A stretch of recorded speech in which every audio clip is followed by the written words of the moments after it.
Dunia Naruto memiliki salah satu sistem kekuatan paling menonjol di alam semesta anime di mana karakternya terutama bergantung pada Kekkei Genkai, Dojutsu, elemen alam, dan taijutsu mereka.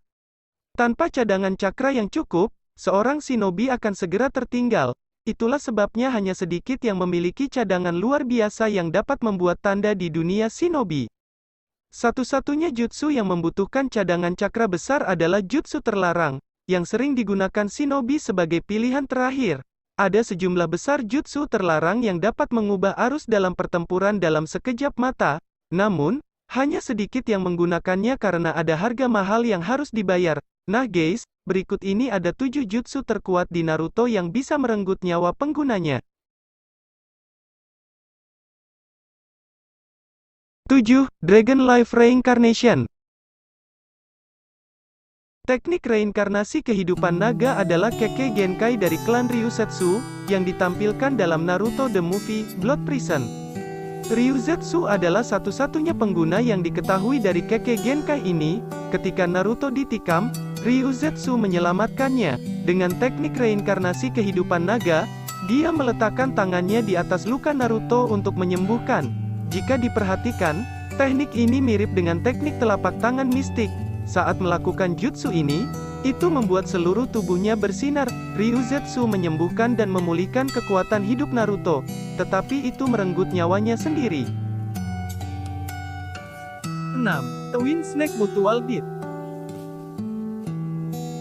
Di bawah asuhan Orochimaru, Anko Mitarashi belajar banyak jutsu berbasis ular yang kuat, dan salah satunya adalah Twin Snake Mutual Death yang juga disebut Twin Snake Sacrifice. Yang membedakan Twin Snake Mutual Death ini adalah pengguna harus melakukan segel tangan dengan target mereka secara paksa dalam sinkronisasi untuk memulai jutsu ini. Setelah eksekusi, dua ular besar melingkari pengguna dan target mereka, mengakibatkan kematian keduanya. Selama ujian Chunin di Naruto, Anko mencoba menggunakan jutsu ini pada Orochimaru dengan menusukkan tangannya ke arahnya untuk membatasi gerakannya sampai selesainya jutsu. Namun, Orochimaru, penciptanya, berhasil melarikan diri dengan mudah. 5. One's Own Life Reincarnation. One's Own Life Reincarnation adalah jutsu yang dirancang secara pribadi oleh dalang legendaris Brigade Boneka Tsunagakure, Nenek Chiyo di Naruto. Terlepas dari penguasaan wayangnya, dia terkenal dengan ninjutsu medisnya, yang sering digunakan untuk membuat racun mematikan yang tidak mungkin ditemukan penawarnya. Selama misi menyelamatkan Gaara, Nenek Chiyo menggunakan reinkarnasi hidup sendiri untuk menyelamatkan Sakura, yang berada di ambang kematian setelah diracuni oleh Sasori. Nenek Chiyo juga menghidupkan kembali Gaara, yang dinyatakan mati dengan sepenuhnya, dan dia memulihkan kekuatan hidup Gaara, meskipun dengan nyawanya sendiri sebagai taruhan. 4. Suicide Bombing Clone. Suicide Bombing Clone dianggap sebagai salah satu Kekkei Genkai yang paling menghancurkan di Naruto, dan hanya Deidara yang berhasil menguasainya.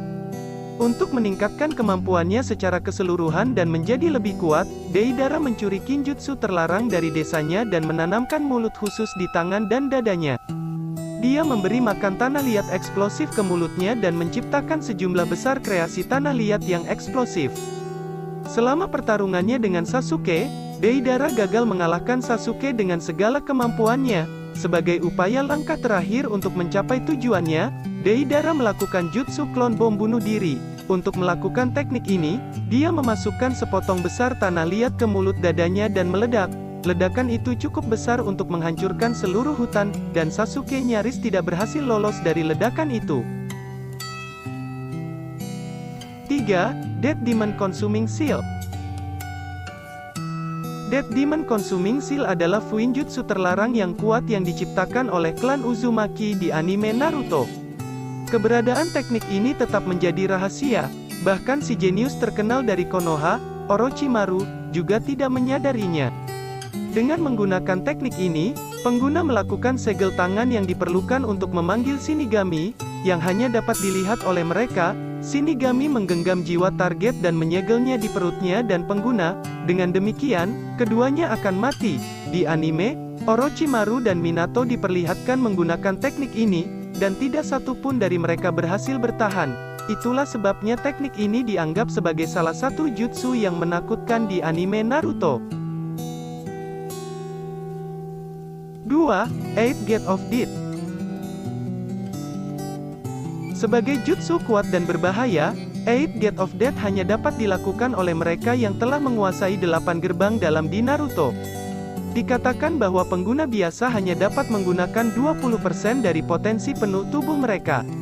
Namun, mereka yang telah belajar membuka gerbang dan dapat menembus batas mereka dengan membuka setiap gerbang.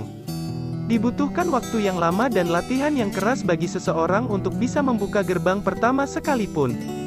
Seorang pengguna biasanya membuka hingga 7 gerbang dan memilih untuk tidak menggunakan gerbang kematian ke-8 karena berakhir dengan kematian pengguna. Menggunakan gerbang kematian ke-8, Mike G mampu mendominasi orang-orang seperti Madara dalam mode Jubinya. Dia hampir mati saat tubuhnya dimasak menjadi keripik karena menggunakan batas alami.